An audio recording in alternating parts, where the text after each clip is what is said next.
أستاذ بيان بونية بقى عرارمتني ما شاء الله تبارك الله ما شاء الله تبارك الله. ربيني جرو تيسن جرو قمتشو جرو جزي مرا ولولاني ميديا ربو ينصون تاني جرو الجالتني وجين زلقاني arri wajjin filatanii bakka guddaa gayanii rabbi isin haa taasisu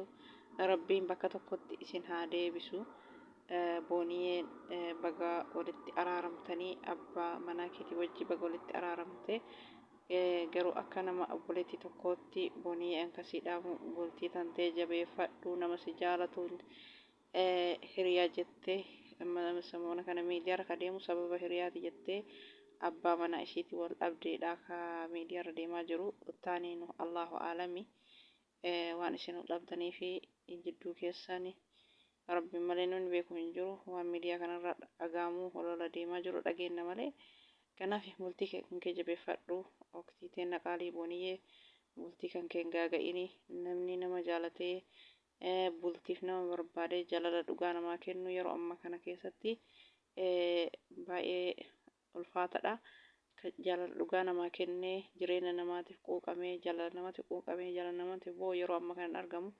nama jaalala beekutu namaaf booyaa nama jaalatutu namaaf booyaa jechuudha.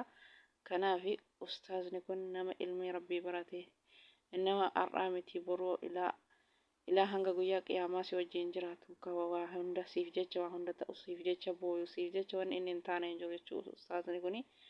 Kanaafuu hiriyaa ta'eeti jettee abbaa manaa kan kee hin dhabini gonkumaa osoo wanni fedhe dhufee jechuudha. Egaa hordoftoota kiyya assalaamu alaikum warahmatullaahi wabarakaatu kabajamtoota fi daawwattoota hordoftoota yuutuub chaanaal kee jalatti argamtan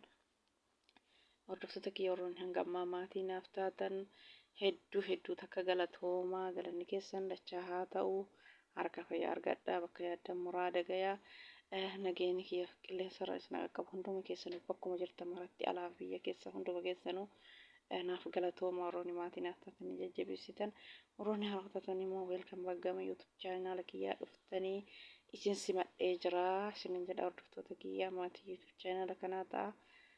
baga gara yuutuub chaanaala kiyyaatti dabalamtanii isiniif jedha. Maatii ta'uun dagatina egaa hordoftoota kiyyaa viidiyoon kee kaarraa akkuma itti hubetti waa'ee booniyeeti jechuudha akkuma jalqabarra waa'ee isii kaasetti baga rabbii walitti deebisee araaramni keessan araarama lamuu waliin lolle araarama lamuu jidduu keessanitti gufaan hin argamne ka zaraqiyyaa wajjin jiraattan ka gammachuu wajjin dabarsitan arrii wajjin filattanii ka ilmaan hedduu wajjin hortan isiniif haa ta'u inshaallah.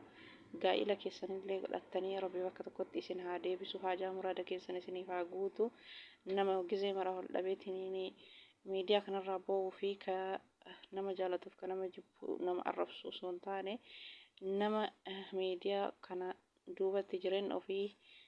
jireenya bareedaa jiraatee akkasuma yoo isin bakka tokkotti deebitanii sirna gaa'ila keessanii godhattanii jireenya bareedaa jiraattan namni waan gaarii isiniif yaadu akka isiniif gammadu jireenya akkasiisan rabbi isiniif haa taasisu. Ustaazni kun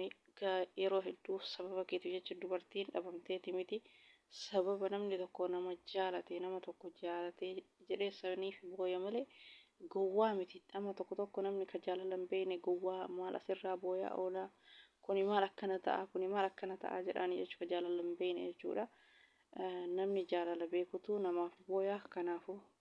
ustaaza kana arraan booda booniyyee hin boochisinii miidiyaa kanarratti jaalala keetiif bu'aa malee gowwaa miti jechuudha jaalalan nama boochisa malee jaalatti dhugaa nama boochisa jaalalta dhugaa nafsi namaa walii baasa jechuudha isin durallee sababaa kan kee nafsi baasuuf of yaaleetiniin jira